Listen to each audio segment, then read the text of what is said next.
airBaltic is one of perhaps the smaller carriers in Europe, but it punches its weight considerably, and it's still facing considerable challenges as a result of the war in Ukraine. Now, 2 years ago, as the war began, Martin Gauss, the CEO, told me that they were the last out here. We stopped there as the last airline.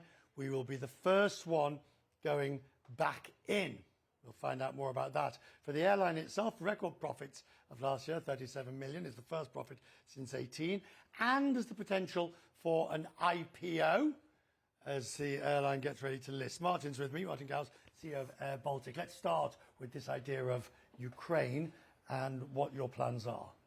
So I'm traveling actually to Kiev next week to discuss with Borispol Airport and officials of how that could look, because Ukraine is ready to open the airspace as soon as it is safe. And once it is safe, as I said 2 years ago, we also want to be the first ones flying out of Ukraine and help rebuild Ukraine.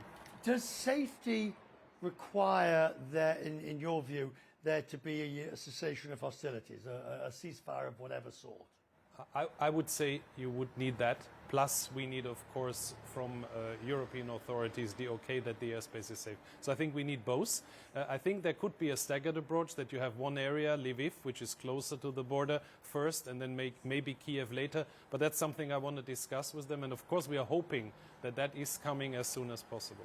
In terms of the countries that you fly to and from, obviously based around the Baltic countries, the difficulties now with Russia, with Ukraine, they mount for you as an operator up there. I think we are we're circumnavigating on all the flights, different airspaces. We cannot go direct to wherever we go, even not going to the west, because there's the corridor between Kaliningrad and Belarus, which is also very narrow. So we go via Sweden to the south.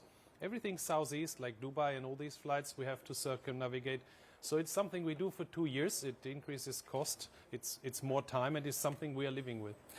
There was a discussion at A4E today that the EU should impose a ban on those airlines who still fly over Russia and land in the EU. There's lots of Asian carriers, some Middle Eastern, who still fly over Russia. And the view is, if you're flying to an EU country, even if you're not EU, you shouldn't fly over Russia. Where do you stand? I fully agree, because if we fly to Dubai, for example, it cannot be that a carrier coming from there can fly through the Russian airspace while we have to circumnavigate. And that's just a competitive advantage. It's not fair. And I think it should not be that they can come through the Russian airspace and then land in Europe. One of the perennial problems at A4E is sustainability, single European skies. But it always leaves me wondering just how much power, weight, clout, whatever you want to call it, do airlines have?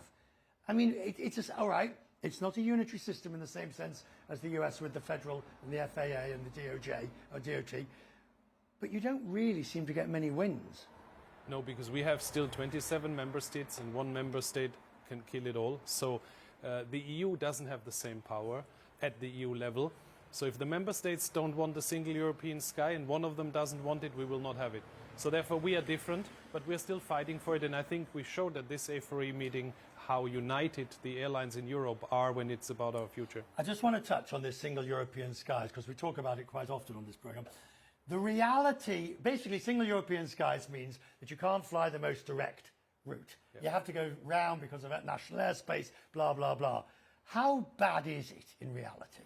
It's really bad, because... Give me an example. You fly zigzag. So each country in Europe, you need to take a turn, and you can't fly the straight line, which means you need longer, you need more fuel, you have more emissions.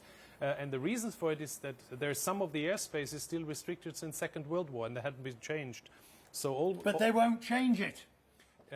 They have to change it. They say they do it already for 25 years. So we still have the hope that it's coming one day. I'm grateful to end on a note of hope rather than a note of what hasn't been done. Good luck in Kiev. Come back or wherever you're going. Let us know how things are going. Okay. Very grateful indeed. Martin Gauss there.